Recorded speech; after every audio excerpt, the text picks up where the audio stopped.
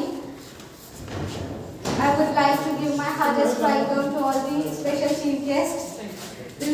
We are very honored to have you here. This means a lot, ma'am. Now I would love to introduce Mrs. Almas Abbasi ma'am. Mashallah, she has done BSc, PG, DCA, LLB, PG, THR, MCA.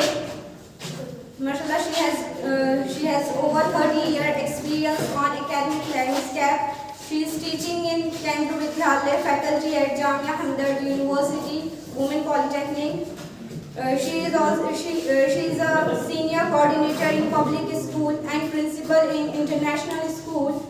She is also a founder and director of Almas Foundation. She is providing activity-based learning in madrasas to improve the educational outcome. Welcome, ma'am. We are very glad to invite you here, and we would love to hear from you. Thank you so much. Thank you.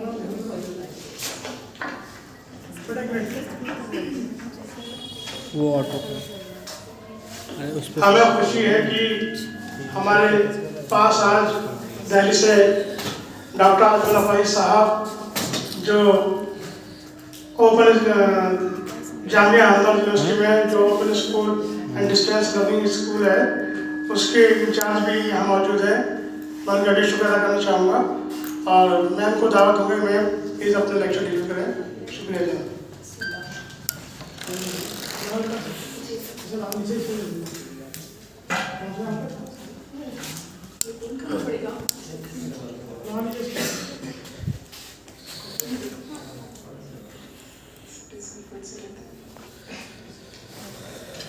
बिस्मिल्लाह, अल्हम्दुलिल्लाह।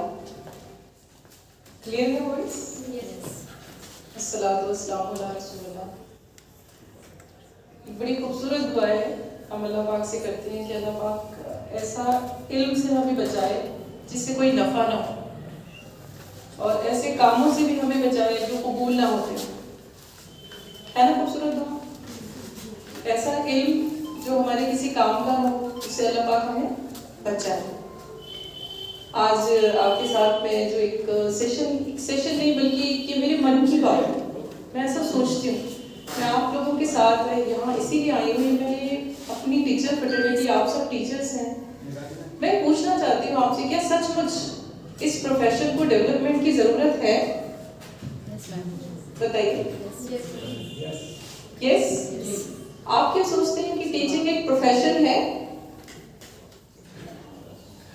Teaching एक profession है? मतलब ये other professional को grow करने में भी help करता है। यही तो आपको लगता है कि प्रोफेशन है? आप में से कितने लोग ये समझते हैं कि ये प्रोफेशन नहीं है, एक सर्विस है? कुछ लोग ऐसे भी हैं जो इसको प्रोफेशन ही नहीं मानते, एक्चुअली वो क्या मानते हैं इसको? सर्विस। आप में से होंगे कुछ लोग ऐसे जो इसको सर्विस की है। तो आप में से पहले तो ये कैटेगरी है कि कितने लोग इसको रियली प्रोफेशन मानते हैं, उनको तो सच में डेवलपमेंट की जरूरत है, और जो इसको एज ए सर्विस ले रहे हैं वो तो सेल्फ डेवलप करते ही रहते होंगे अपने आप को। सही है मेरी बात या कुछ गलत? सही है। और आप जो यहाँ टीचर है, जाहिर है जब आप किसी स्कूल में पढ़ाते हैं तो आप प्रोफेशनल ही हैं, ठीक है, या सर्विस की हैसियत से स्कूल में आते हैं। टीचिंग एक सर्विस है, लेकिन जब आपने किसी इदारे को, किसी ऑर्गेनाइजेशन को ज्वाइन कर लिया है, तब वो आपका क्या हो गया? वो प्रोफेशन भी हो गया आपका। सर्विस तो है ही आपकी, उसके लिए आपको किसी इदारे को ज्वाइन करने की जरूरत नहीं होती, है ना? या खिदमत करने के लिए आपको किसी पर्टिकुलर जगह जाना पड़ता है? नहीं। अगर आपने किसी इदारे के साथ टाई अप किया है तो ये आपकी ड्यूटी, आपका ये जिम्मेदारी आयद हो गई है कि अब आप एक प्रोफेशनल हैं और आपको उस लीडरशिप की जिम्मेदारी भी पूरी करनी है और साथ साथ अपनी सर्विस भी करनी है। यही है ना? आप सब लोग इससे एग्री कर रहे हैं?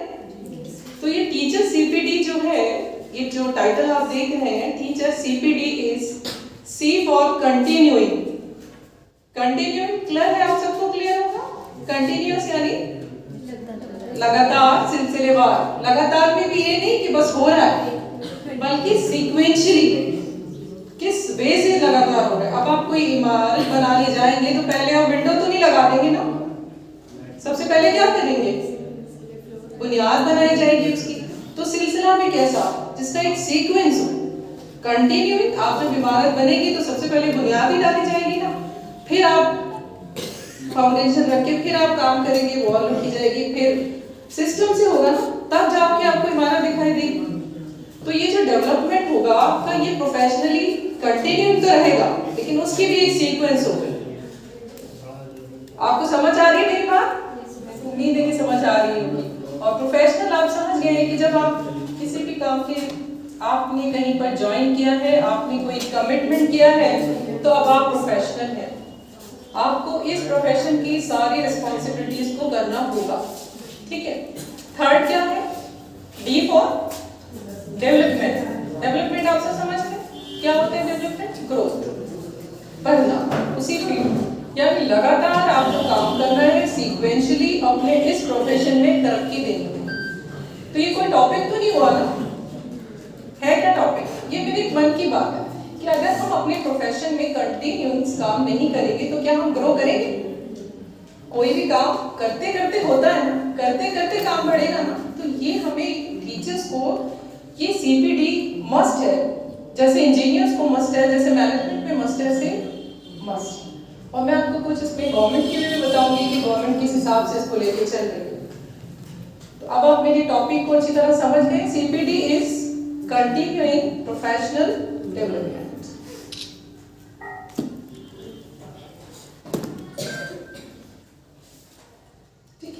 अब आप सब लोग माशाल्लाह, हम सब लोग यहाँ पे उम्मते रसूल बैठे हैं, सभी मुस्लिम है ना, क्लियर है? तो आप मेरी बात समझेंगे।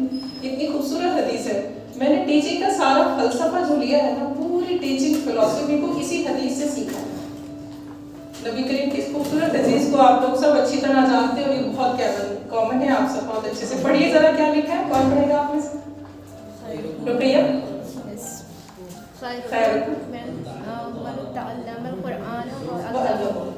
यानी आप में से सबसे अच्छा वो है जो कुरान को सीखता है और सिखाता है। एंड क्या है? And learn and teach. Quran Karim को ही सीखने सिखाने का क्या बताया गया? क्या उसूल हम कहाँ से ले रहे हैं? Learn and teach. ठीक है, लर्न यानी प्रैक्टिकली हमने उसे लर्न कर लिया। अब हमें क्या करना है? टेक्निकली हम B.Ed हो गए, टेक्निकली हमने MA कर लिया, हो गए। अब हमें क्या करना है? क्या करना है? सिखाना। सिखाना वैसे होता क्या है? What is the meaning of teaching? अपने नॉलेज शेयर। कोई बताएगा टीचिंग क्या होता है मुझे प्लीज? अब कोई ये सवाल जवाब का दौर नहीं है, ऐसे ही आपकी नजर में टीचिंग क्या है? अपनी नॉलेज शेयर करना, जो हमने सीखा है वो सीखना। मैं किसी एक्सपीरियंस टीचर से सुनना चाहूंगी। प्लीज आप बैठे बैठे ही जवाब दें। आपकी नजर में टीचिंग क्या है?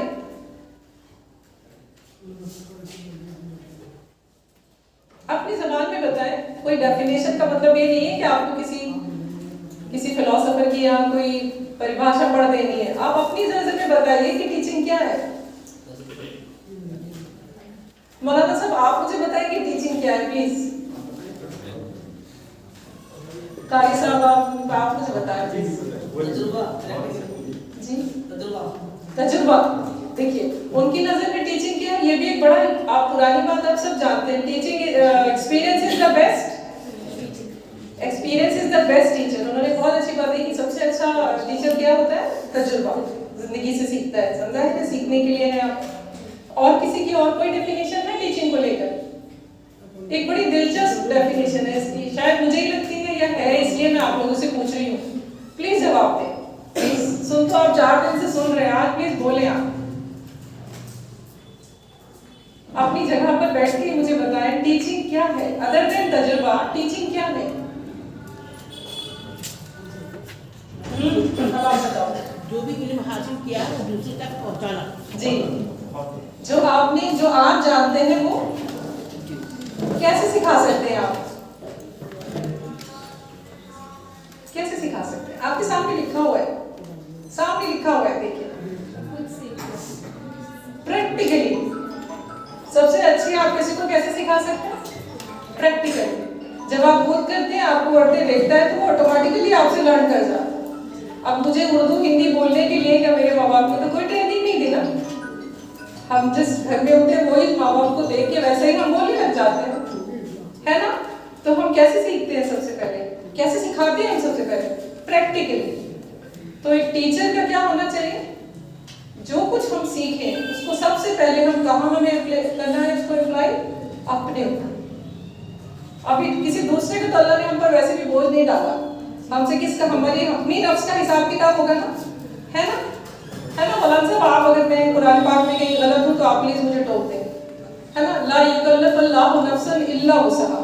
अल्लाह किसी नफ्स को उतना ही हिसाब लेता है ना, उतना ही जोर डालता है जितना है, और अपनी नफ्स के अलावा हमसे कोई हिसाब किताब भी नहीं लिया जाएगा ना। तो क्या हम प्रैक्टिकली सिखाते हैं? ये खुद भी ऐसा करते हैं तब हम सिखाते हैं? है ऐसा? प्लीज बताइए मुझे। जो हम सिखाना चाहते हैं बच्चों को वो हम करते भी हैं या नहीं? और अगर नहीं तो यहाँ एक सोचने का मसला है, क्यों हमारी बातें बच्चे नहीं सीखते? क्यों आजकल हम कहते हैं कि हमारे बच्चे जो हम कहना चाहते हैं वो नहीं सोचते? इसलिए कि वो हम करते नहीं। ठीक है, वो हम करते नहीं। ये बस एक सोच की बात है, ये आप भी इस पर थोड़ा सा ध्यान दें। और बहुत सारी बातें तालीम को लेके हमेशा सब बोलते हैं एजुकेशन इज ए पावर, है ना, कितना पढ़ने पढ़ाने पर जोर है, इकरा पढ़ो बताया गया है, पर पूरी दुनिया पढ़ा। Education is one mean of power. कैसे आप मानते हैं कि एजुकेशन पावर है? आप मुझे बताइए। आप में यहाँ एमए भी होंगे, आप में यहाँ वो भी होंगे जो 12th के बाद टीचर होंगे, तो जो एमए है वो ज्यादा पावरफुल है क्या बीए से? है क्या? जिन्होंने एमएससी किया है वो ज्यादा पावरफुल है बीएससी करने वालों से? आप ये बात सुनते तो हैं, हम कभी ध्यान नहीं देते, हम किसी भी बात पर गौर नहीं करते। Education is one mean of power. कैसे ये पावर है हमारे पास? कैसे आती है पावर? सोचिए इस पर। तभी मैंने आपको ये नोट पैड और नोट पेन दिया है, इस पर आप क्वेश्चन को नोट जरूर करें, ठीक है? क्वेश्चन नंबर 1 आपके लिए है कि आपको क्या लगता है कि एजुकेशनल नीड क्या है आज अपने माशरे की बात करें? सिर्फ लोकल लेवल पे मैं पूछ रही हूँ, इंटरनेशनल लेवल पे मैं नहीं पूछ रही एजुकेशन क्या चाहती है। आप जहाँ रहते हैं, आपके माशरे में, आपकी सोसाइटी में क्या सबसे ज्यादा नीड है? आप बहैसियत टीचर क्या सोचते हैं कि तालीम में क्या चेंजेस आने चाहिए? क्या मियार होना चाहिए हमारा तालीम का? ऐसे नहीं कि हम फॉलो कर लिया, एक चीज हमारे पास आई, चलिए ठीक है हमने सीबीएसई को फॉलो कर रहे हैं, हम वाईबी आ गया तो वाईबी को फॉलो करने लगे। हमें इस इल्म की तालीम की जरूरत है भी या नहीं? किस तरह की तालीम हमें देनी चाहिए अपने बच्चों को? हमारा क्या मियार होना चाहिए? आपको क्या लगता है? आप सब लोग पेरेंट भी हैं, आपको क्या लगता है आपके बच्चों की किस तालीम की जरूरत है? मोस्ट एजुकेशनल नीड क्या है आपकी? डिग्रीज? नॉलेज? कहां से आएगी नॉलेज? कहां से गेन करेंगे आप नॉलेज?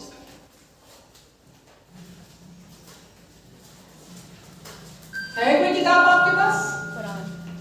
है, अल किताब है आपके पास? इल्म भी है? फिर हम पीछे क्यों हैं? नॉलेज का खजाना हमारे पास मियार में दिया गया है, इवन प्रैक्टिकली बता दिया गया है हमें। उसके बावजूद भी अगर हमें कोई ये कहे कि आपकी समाज या आपका माशरा, यहाँ मुसलमान तालीम में पीछे है, तो इससे खराब बात हमारे लिए कोई नहीं हो सकती। हमें टीचर भी मिला है, हमें किताब भी मिली है, हमें मियार भी मिला है, लेकिन हम ऐसा करते नहीं। हम करते क्या है? जो दूसरा करता है, और फिर चाहते क्या है? रिजल्ट पहले बात है ना। यही कंफ्यूजन है ना हमारी सोसाइटी में। अब प्लीज अगर आप में कोई भी दूसरी राय रखता है तो प्लीज बताएं, क्योंकि मैं यहाँ पर सिर्फ बात करनी आई। मैंने आपसे कहा ना, मैं अपने मन की बात करने आई। मेरा अपना जो इंटरेस्ट है, मेरा अपना जो शौक है वो मदरसा है। मेरा जो काम करने की जगह है ना वो मदरसा है, ठीक है? इसलिए मैं पूछना चाहती हूँ सारे लोगों से कि आपको क्या लगता है कि आपके लिए तालीम का मियार क्या होना चाहिए और आपके लिए डेवलपमेंट क्या है? सामने आप स्लाइड को भी देखते रहें प्लीज। हाँ, डेवलपमेंट मींस क्या हुआ? ग्रोथ, बढ़ना। कैसे पता चलेगा कि आपके पास पावर आई है?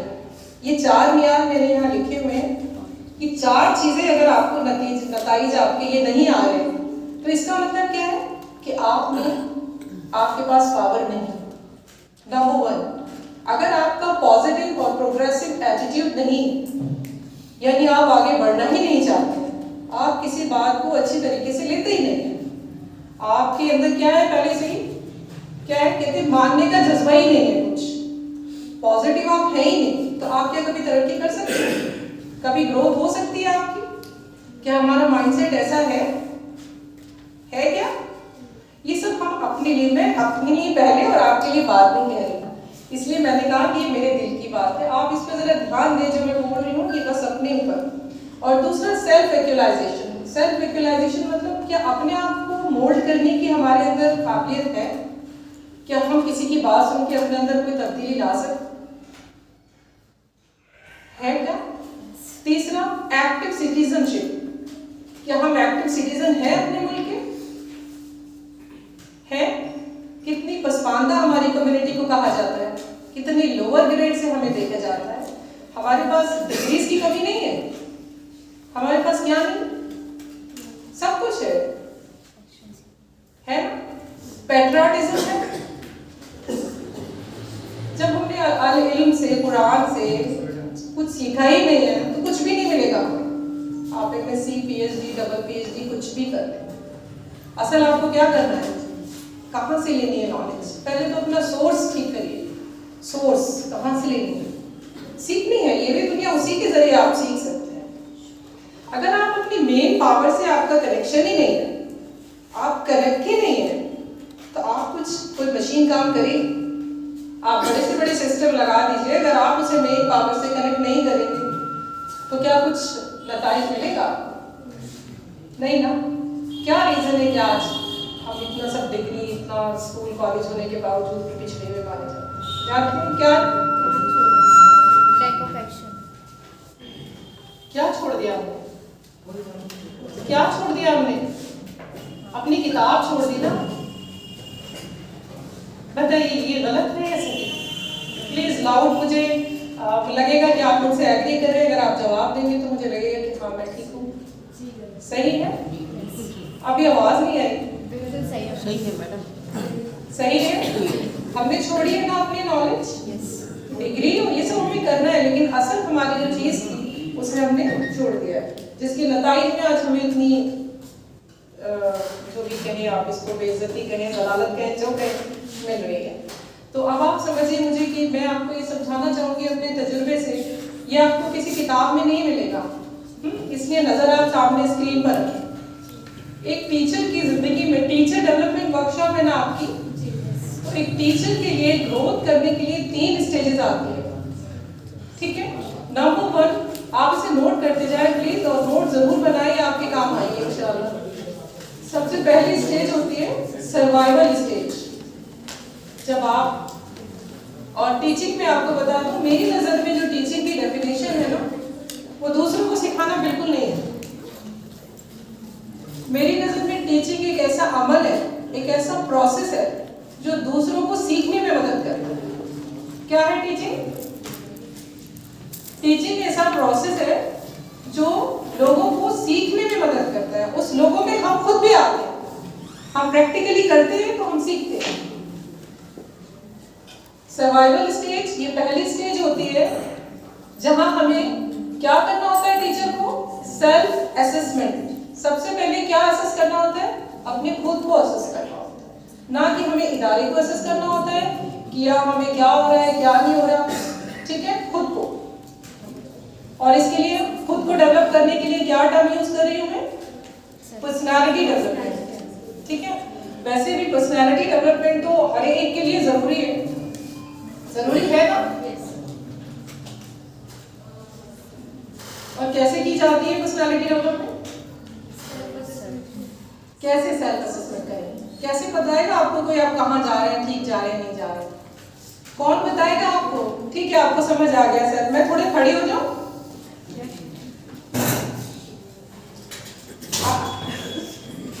कौन बताएगा आपको कि आप ठीक जा रहे हैं या नहीं जा रहे? सेल्फ असेसमेंट आपने सुन तो लिया, ठीक है, आपको समझ आ गया कि अपना मुहासबा करना कि हम सही जा रहे हैं या नहीं जा रहे, ये हमें कौन बताएगा? ये चीज भी हमने छोड़ दी।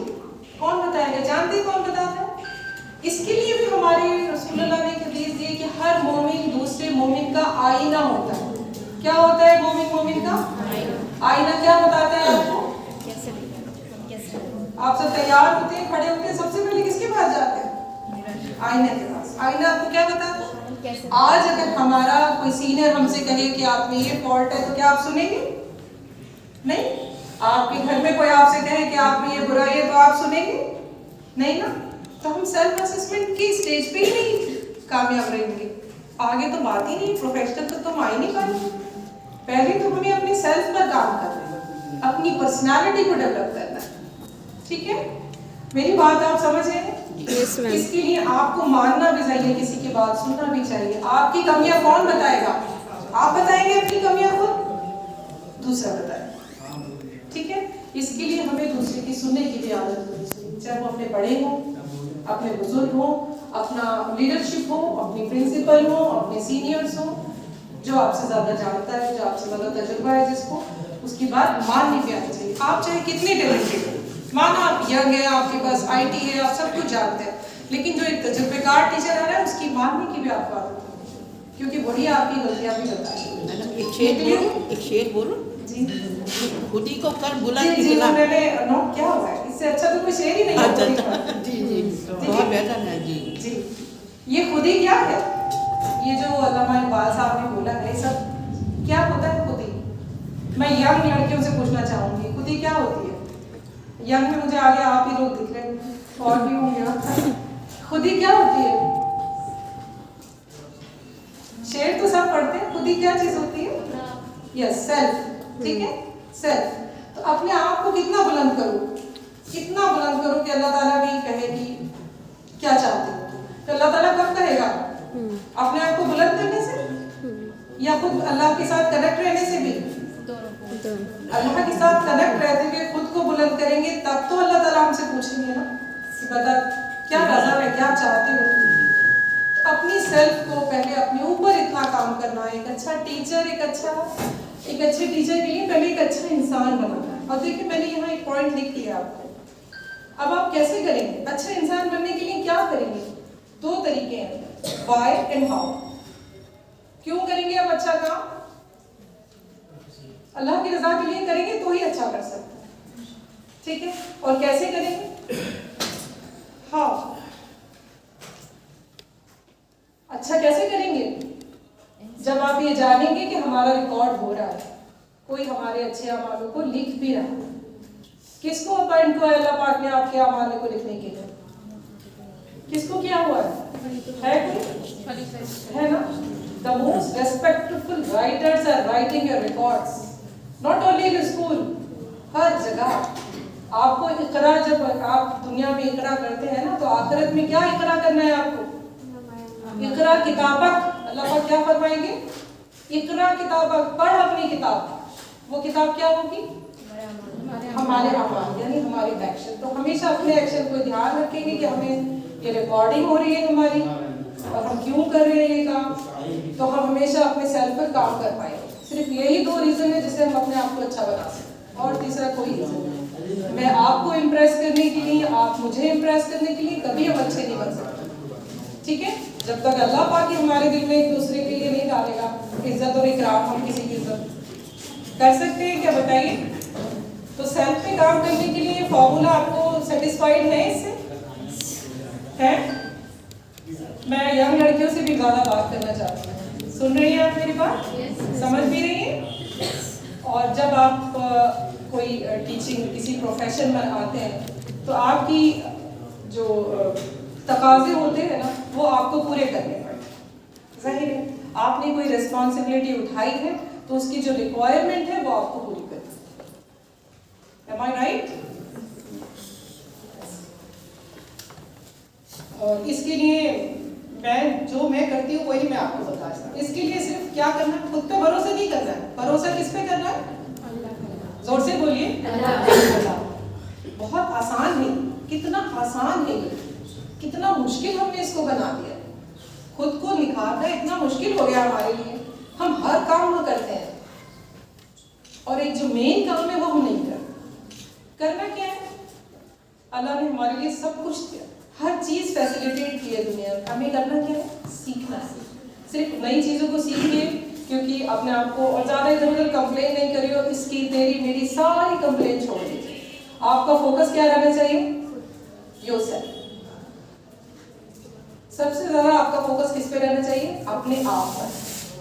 फॉरगेट अबाउट दिस दुनिया, ये टीचर क्या कर रही है, वो टीचर क्या कर रहे हैं, इनको क्या मिलता है, मुझे क्या मिलता है। मुझे जो मिलेगा अल्लाह देगा, मेरा जो करेगा अल्लाह करेगा। अगर आप ये सोच के काम करेंगे तो आप सबसे अच्छा करेंगे।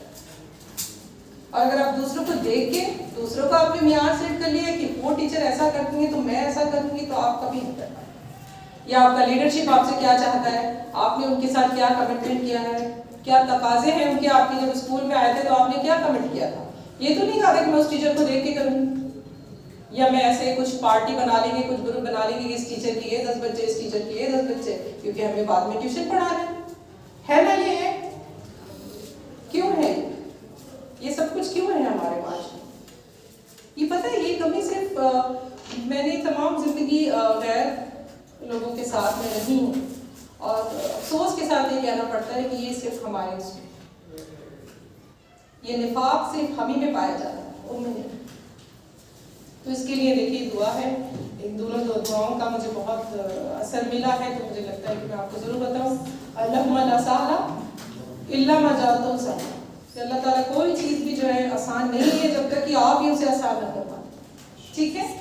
और दूसरी भी ला हौला वला कुव्वता, कि कोई स्ट्रेंथ कोई पावर सिवाय अल्लाह की कोई नहीं दे सकता।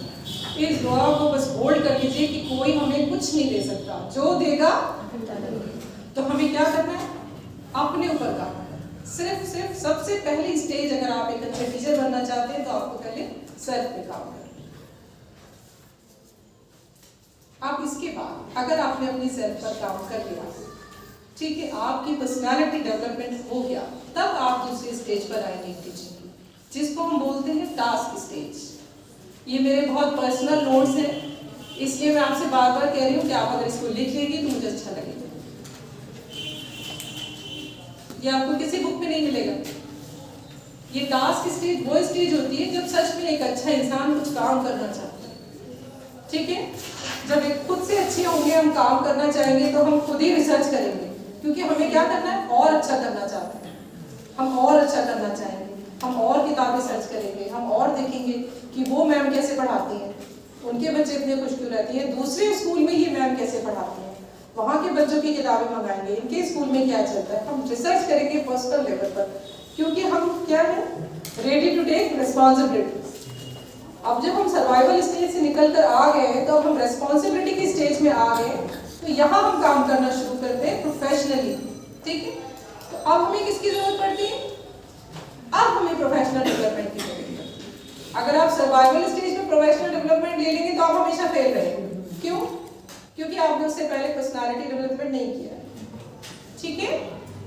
अब आप तैयार हैं काम करने के लिए। एक अच्छे इंसान जब काम करने के लिए तैयार होता है तो वो सब कुछ कर जाता है। अब आप ये समझिए यहाँ पर कि क्या कॉन्सेप्ट है इसका, ये जो प्रोफेशनल डेवलपमेंट है ये क्या चीज़ होती है, और एक टीचर को इसकी क्यों ज़रूरत पड़ती है, और क्या तरीके होते हैं जिससे ये काम हो जाता है, ठीक है। तो क्या कॉन्सेप्ट है आपका इसका, आप इसको अच्छी तरह समझ सकते हैं कि ऐसा ज़रूरी नहीं है कि जो मैंने 30 साल पहले सीखा है वो हमेशा काम आए, ऐसा है क्या? आप बताइए, जो एक्सपीरियंस टीचर है, आपने जो सीखा था उस वक्त जब आप डिग्री कर रहे थे, क्या वो आज के दौर में काम आया? अभी पिछले दिनों की बात है, 15 दिन पहले मैं कहीं पर गई तो वहाँ कुछ लिखने की बात हुई। उस महफिल में कोई भी ऐसा नहीं था जो हिंदी लिख पाए। इवन मीडिया पर्सन भी थे, media person are there, engineers are there, doctors are there, लेकिन कोई एक पेपर लिखने के लिए तो लिखना भूल गए, है ना। अब आपसे कोई लिखने को कहे नहीं। अब पहले कहते थे कि अगर किसी ने एक एप्लीकेशन नहीं लिखी तो आप क्या ग्रेजुएट है, अगर आपने एक एप्लीकेशन नहीं लिखी, कहा जाता था ना, हमारे जमाने में यही कहा जाता था, रोजाना एक पेज लिखो, लिखोगे नहीं तो क्या होगा, और हमने अपनी आंखों से देखा लिखेंगे नहीं तो कुछ भी नहीं होगा, है ना। तो जरूरी नहीं कि जो हमने सीखा है वो हमेशा काम है ना। टेक्निकली ये बात मुझे ऐसा लगता है कि जरूरी नहीं कि जो हमने सीखा हो काम आए, हमेशा काम आए। वक्त के साथ साथ हमें कुछ चीजों को अनलर्न भी करना पड़ता है। अनलर्न समझ गए ना, मैंने लर्न किया था, मैं डेली एक पेज लिखती थी, हिंदी इंग्लिश उर्दू, क्या हो रहा है उसका, कुछ भी फायदा नहीं हुआ मुझे, क्योंकि अब तो सब काम कंप्यूटर पर होता है। कोई एप्लीकेशन हजारों फॉर्मेट आ जाते हैं, जैसे ही हम गूगल करते हैं एक से एक एप्लीकेशन की फॉर्मेट आ जाती है। तो मेरे को एक दिन भी काम नहीं आया मुझे मेरा लिखना, जो मैं डेली प्रैक्टिस करती थी। जरूरी नहीं है कि हम जो काम कर रहे हो हमेशा काम आए हमारे। तो नई नई चीजों के लिए हमें कुछ अपनी पुरानी चीजों को उस पर एकदम स्टबर्न ना हो कि हमने ये सीखा है हमें ऐसे ही सिखाना है। जरूरी नहीं है कि वही काम आए, वो हमारे लिए काम आ गई चीज, हमारी हैंडराइटिंग अच्छी हो गई, स्पीड अच्छी हो गई, तो अब आपको कुछ चीजों को अनलर्न भी करना होगा। ये अगेन मैं उन टीचर से बात कर रही हूँ जो एक्सपीरियंस टीचर है, क्योंकि अक्सर ऐसा होता है, मैं आपको नहीं कह रही, हो सकता है कि मैं ऐसी हूँ आप ऐसे ना हो, कि जो तजुर्बेकार टीचर होते हैं ना वो बड़े स्टबर्न हो जाते हैं कि नहीं नहीं यही तरीका ठीक है जो हम आपसे कह रहे हैं, ऐसे ही पढ़ना है आपको, हमसे ज्यादा जानते हैं आप। ऐसा नहीं है, कुछ चीजों को हमें अनलर्न भी करना पड़ता है और नई चीजों को सीखना पड़ता है, अपडेट होना पड़ता है ना। तो ये थोड़ा सा कॉन्सेप्ट है इसका प्रोफेशनल डेवलपमेंट का। आप पढ़िए इसको जरा।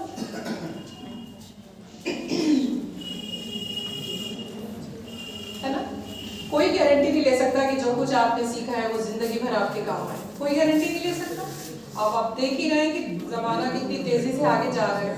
अच्छा, वैसे जमाना इतनी तेजी से आगे क्यों जा रहा है, इसमें कभी आपने सोचा?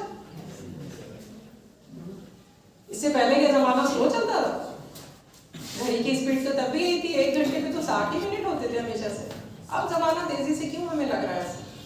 कभी सोचा आपने टीचर की हैसियत से, अपनी कैपेसिटी में कभी बैठ के सोचा कि लोग ऐसे क्यों बोलते हैं कि जमाना इतने आगे जा रहे हैं? बताइए ना, आप लोग बोलिए प्लीज। मैं कितना बोल रही हूँ, देखिए कंटिन्यूअस बोल रही हूँ। कुछ आप भी बोलिए। न्यू टेक्नोलॉजीज डेवलप हो रही है, इम्प्लीमेंटेशन हो रहा है। नई टेक्नोलॉजी तो हमेशा आती रही जमाने के साथ साथ, नहीं लगता आपको? ऐसी क्या चीज आ गई है कि हम लोग ऐसा बोलने लगे हैं कि things are changing, things are changing. जमाना तो हमेशा से इधर होता आया है, हमेशा से इधर उधर होता है। क्या पहले हम अपने घरों में क्या इस्तेमाल करते थे, जो हमारी दादी इस्तेमाल करती थी घर में, वो तो हम कर भी नहीं रहे। जमाना तो बदला है, हमेशा से बदला है ना? जिस पे मेरी दादी खाना बनाती थी उस पे मेरी वालदा ने नहीं बनाया, उस पे अब जिस पे वालदा ने बनाया उस पे मैं नहीं बनाती। अब ये हम लोग बोलने बहुत ज्यादा लगे हैं क्या हम हमारी जबान में ज्यादा स्पीड ले लिए क्या हुआ ऐसा? आप जिसे देखो, बच्चे को देखो, बहुत जमाना बदल रहा है, जमाना बदल रहा है। जमाना तो हमेशा ही बदला है मेरी नजर में। बताइए ना, आप मेरे साथ हैं? मैंने आपसे बोला ना, ये मेरे मन की बात है, मैं आपके कोई सेशन नहीं ले रही हूँ, ये तो मैं अपने दिल की, समझ लीजिए कि अपने टीचर्स नेटवर्क के साथ बैठ के आज बात हो रही है मेरी। तो मैं आपसे पूछना चाहती हूँ कि आपको ऐसी क्या रीजन है, आप मुझे बताएं आपकी नजर में कि जमाना बहुत तेजी से बदल रहा है। कि ये बात सच है? कभी गौर किया? प्लीज बताएं मुझे। आपकी तरफ से मुझे बिल्कुल भी रिस्पॉन्स नहीं मिल रही है।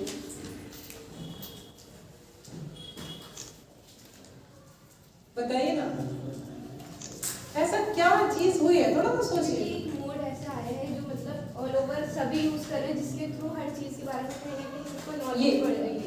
इसने बात को सही कहा, ये अपने बात को ठीक से समझाने में, लेकिन इसका देखो, शी इज क्वाइट इंटेलिजेंट। इसने ये बोला कि हर किसी के पास असल में क्या हो गया है, आजकल इंफॉर्मेशन बहुत हो गई है। क्या हो गई है? इंफॉर्मेशन बहुत हो गई है।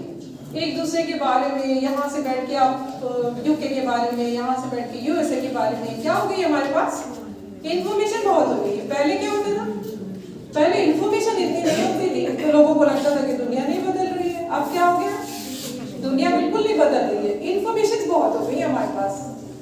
यहाँ की इंफॉर्मेशन, वहाँ की इंफॉर्मेशन, इधर की बातें, उधर की बातें। इसकी वजह से हमें लग रहा है कि जमाना फास्ट, जमाना उसी स्पीड पे चल रहा है। आप अपना काम करते रहिए, बिल्कुल परेशान मत होइए जमाने से। आप अपने आप को स्ट्रॉन्ग रखिए, ठीक है? अपने प्रोफेशनल को खूब प्रोफेशनल बनिए। अब आप देखिए, इसीलिए आज मैं आपके साथ यहाँ पे 2-4 बातें करने के लिए आई हूँ। ये जो पॉलिसी मेकर्स है, पॉलिसी मेकर जानते हैं आप, और इससे लिंक रहेगा उनका प्रमोशन। अगर उन्होंने 1 साल में 50 घंटे अपनी प्रोफेशनल डेवलपमेंट को नहीं दिया तो उनका प्रमोशन नहीं होगा आगे। समझ आया?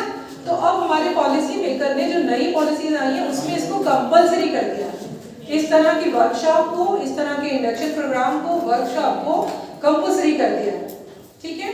मेरी पूरी कोशिश है कि मैं अपने फाउंडेशन से इस तरह के कोर्सेज को ऑर्गेनाइज करूं। ऑर्गेनाइज ना, बल्कि आप लोगों को ऐसे रिफ्रेश कोर्सेज, ऐसे वर्कशॉप, ऐसी ट्रेनिंग टाइम टू टाइम होती रहे कि ताकि आप उनकी जो पॉलिसीज आ रही हैं वो आप उसमें पहले से एबल हो। ठीक है? आपके पास ऐसे कोर्सेज, सर्टिफिकेट्स पहले से हों कि आप कर चुकी हैं। ठीक है? इससे पहले कि वो इस स्टेज तक पहुंचे, हम पैरेलल उनके साथ पहुंच जाएं। मुझे उम्मीद है कि आपको मेरी बात समझ आई हो। खाली जॉब करना काफी नहीं है। अगर जॉब करने में 1 साल में आपने उसके अंदर कोई कोर्स नहीं किया, कोई वर्कशॉप नहीं की, कोई सेमिनार नहीं किए, तो आप एबल नहीं होंगी कि आप अगले प्रमोशन पर जाएं।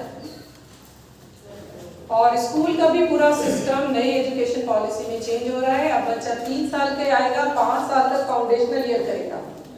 फिर वो दूसरी 5 + 3 + 3 +4 ये सिस्टम हो रहा है। अभी क्या था क्या सिस्टम था आपका? चलिए वो हम फिर कभी इंशाल्लाह बात करेंगे। मेरे कहने का मतलब है कि आपको इस प्रोफेशनल डेवलपमेंट के लिए लगातार ऐसे सेमिनार्स, ऐसी वर्कशॉप और ऐसे छोटे छोटे कोर्सेज करते रहने हैं ताकि आप एक अपडेट टीचर हैं। ठीक है, मैं कुछ स्लाइड्स लेकर आई थी जिससे मैं आपको दिखाती कि आप अपने आप को कैसे ग्रेड करेंगे, आप कहाँ तक पहुँच गए। लेकिन चलिए कोई बात नहीं, इंशाल्लाह फिर कभी